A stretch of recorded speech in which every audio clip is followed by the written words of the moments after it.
আজ সোমবার। Good morning বন্ধুরা, কেমন আছো সবাই? আশা করি সবাই ভালো আছো। আজ রান্না করেছি ভেজ, এই যে পনির দিয়ে সয়াবিন দিয়ে ভেজ বিরিয়ানি। এই যে পনির এখানে, আর এই যে আলুর দম, একদম সুন্দর করে আলুর দম। কি গরম! ছোটো ছেলে টিফিন নিয়ে যাবে, বড় ছেলে চলে গেছে অফিস। আর করেছি সয়াবিনের তরকারি, আর করেছি বাটার পনির। বাটার পনির এখন খাবি না তো? বাটার পনির এখন খাবে, পরে খাবি নাকি একটু এক পিস দেবো? বলবি তো, না বললে দেবো না, কিন্তু না বললে তো থাকবে বাটার পনিরটা।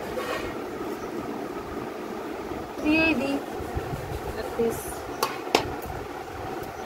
বাটার পনির দিয়ে দিলাম পাতে।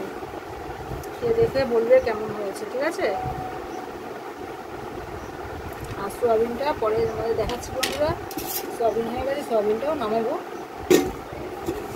আপাতত নিরামিষ তো, নিরামিষে ভাত হলে ওদের একদম খেতে ইচ্ছা করে না, ভাত ডালে গায়ে জল। তার থেকে এইটা করলে একটু খায় খাবারটা। এই যে আমার মা লক্ষ্মীর জন্য রাখা আছে, এটাও করা আছে একই। ছেলেকে বেড়ে দিলাম, খেতে বসে পড়ো বাবু, বসে পড়ো বসে পড়ো। পনির, সয়াবিন সব কিছু দিয়ে ভেজ বিরিয়ানি।